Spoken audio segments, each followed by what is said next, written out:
आप देख रहे हैं अल्फा डिफेंस हिंदी में आपका स्वागत है। आज के इस वीडियो में हम लोग बात करने वाले हैं भारत की 3 surface to air missile systems के बारे में, जो आने वाले समय में भारतीय सेनाओं की surface to air missile system category में बैकबोन होने वाली। ऑपरेशन सिंदूर के दौरान हम लोगों ने रियलाइज किया था कि surface to air missile systems कितनी इंपॉर्टेंट होती हैं और जिस तरीके की performance Akash surface to air missile system की रही है, उसके बाद इस कैटेगरी में इंडिजिनस टेक्नोलॉजी को लेकर रेस्पेक्ट और ज्यादा बढ़ गई है। करंट इन्वेंट्री की अगर बात की जाए तो भारत के पास में लेगेसी सिस्टम्स हैं, कुछ इजरायली सिस्टम्स हैं और कुछ इंडिजिनस सिस्टम्स।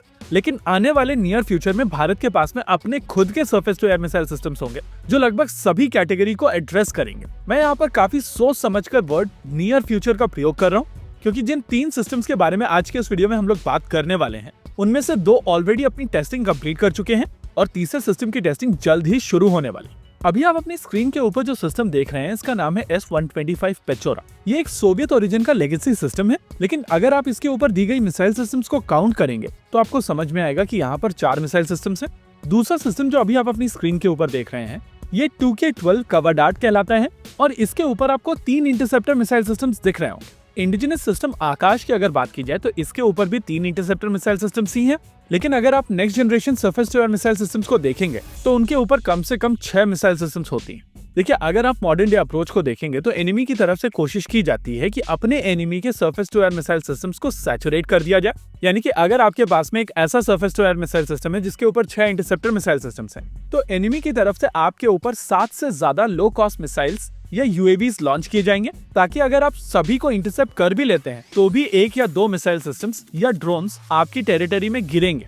इस तरीके के अटैक्स को सबसे ज्यादा झेलने वाला देश इजराइल है और ये चीज इजराइल को काफी पहले समझ में आ गई थी। यही कारण है कि अगर आप इजरायली सिस्टम्स को देखेंगे तो उनके ऊपर आपको 6 इंटरसेप्टर मिसाइल सिस्टम्स दिखाई देती हैं। इनफैक्ट कुछ ऐसे सिस्टम्स हैं जहां पर इंटरसेप्टर्स का नंबर और ज्यादा है। हालांकि स्पाइडर एक एक्सेप्शन है। भारत की तरफ से अब जो नए surface to air missile systems बनाए जा रहे हैं, उनमें हर एक लॉन्चर के अंदर 6 मिसाइल सिस्टम्स का प्रयोग किया जा रहा है। चाहे MR-SAM की बात हो, QR-SAM की बात हो, VLSR-SAM की बात हो, आकाश NG की बात हो या आने वाले प्रोजेक्ट कुशा की बात हो। भारत के surface to air missile programme के फ्यूचर की अगर बात की जाए तो लोअर रेंज कैटेगरी में ये VLSR-SAM होगा, मिड रेंज कैटेगरी में आकाश NG होगा और लॉन्ग रेंज कैटेगरी में प्रोजेक्ट कुशा के तहत बनाए जाने वाला XR-SAM होगा।